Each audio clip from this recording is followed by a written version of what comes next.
Kisah pilu suatu keluarga di Deli Serdang membuat netizen berduka, yaitu kisah pilu yang dialami keluarga Afrianto Manurung. Afrianto Manurung kehilangan sang istri yang meninggal setelah menjalani operasi sesar di salah satu rumah sakit di Sumatera Utara. Dalam unggahan video, Afrianto menjelaskan bahwa istrinya sedang menjalankan operasi untuk melahirkan anak kedua mereka. Dalam cerita Afrianto dalam video, saat itu dokter menyarankan untuk dilakukannya operasi sesar, dikarenakan sudah waktunya bayi mereka untuk dikeluarkan dari kandungan. Operasi dengan cara sesar, operasi dilakukan bukan karena ada masalah, namun karena sudah memang waktunya bayi itu harus dikeluarkan. Tidak ada permasalahan sungsang, tidak ada permasalahan yang lain. Semua dalam keadaan baik-baik saja. Begitu juga dengan istri saya. Terlihat dalam unggahan video tersebut, 2 jam sebelum operasi, sang istri tampak sehat dan gembira untuk menyambut buah hati mereka.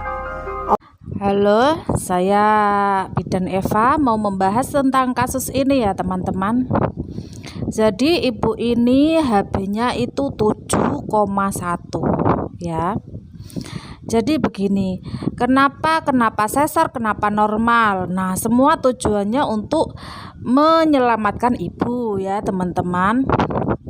Nah, tapi menurut saya ini tidak ada diskriminasi untuk kedokteran. Ini cuma saran aja ya. Nah, kenapa sesar itu sebenarnya tidak boleh untuk HB7? Karena kalau sesar itu keluarnya darah ibu lebih banyak daripada persalinan normal. Ya teman-teman. Kenapa saya tidak menyarankan? Otomatis walaupun persalinan normal pun belum tentu nanti setelah persalinan dia itu tidak perdarahan banyak, belum tentu. Tapi setidaknya meminimalisir darah yang keluar tidak terlalu banyak, tidak seperti sesar. Makanya setelah sesar 1 jam dia itu langsung koma. Nah itu karena HB7, padahal sudah ditransfusi darah selama setengah jam. Ya sudah bagus, diberikan transfusi darah memang harus di rumah sakit, sudah bagus.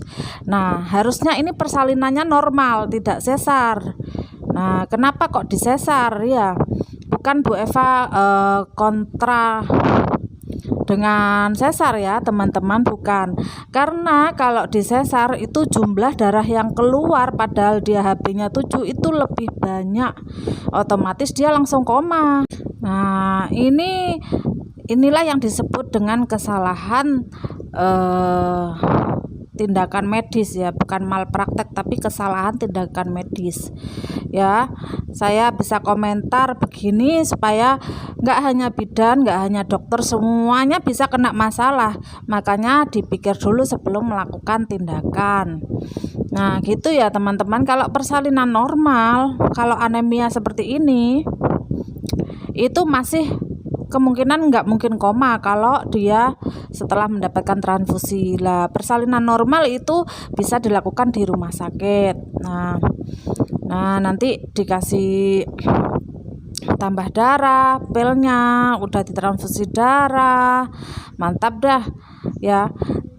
Jadi buat pembelajaran untuk para bidan yang mau ngirim juga dokter di rumah sakit. Jadi kalau HB7 itu jangan disesar, nggak kuat orangnya udah pucat, keluar darah waktu sesar itu banyak, jangan dikira sedikit. Iya. Jadi ya wes, ibu ini semoga solehah ya, mati husnul khatimah, amin. Karena melahirkan ya teman-teman. Pembelajaran kalau HB7 tidak boleh disesar, HB7 tidak boleh disesar karena jumlah darah yang keluar lebih banyak daripada jumlah darah waktu persalinan normal gitu. Walaupun sudah ditransfusi, sudah distabilkan ya, stabilkannya setengah jam ya, tetap tidak bisa, harus 2 hari, 1 minggu gitu. Makanya lebih aman persalinan normal ibu ini sebenarnya di rumah sakit, karena di rumah sakit itu tenaganya banyak Ada yang nolong untuk transfusi, ada nolong untuk bayinya kalau mau keluar, ada yang bantu ngasih asupan ke ibu, nah macam-macam.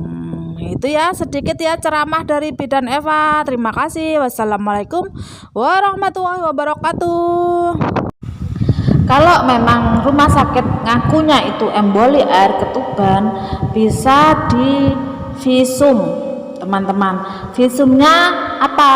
Visumnya itu nanti air ketubannya itu masuk di paru-paru, ada di paru-parunya ya gitu teman-teman. Jadi minta aja di visum ya gitu ya.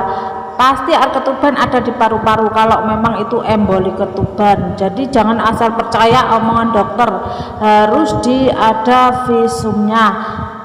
Maksud saya otopsinya ya. Itu tanda emboli air ketuban. Ya, terima kasih.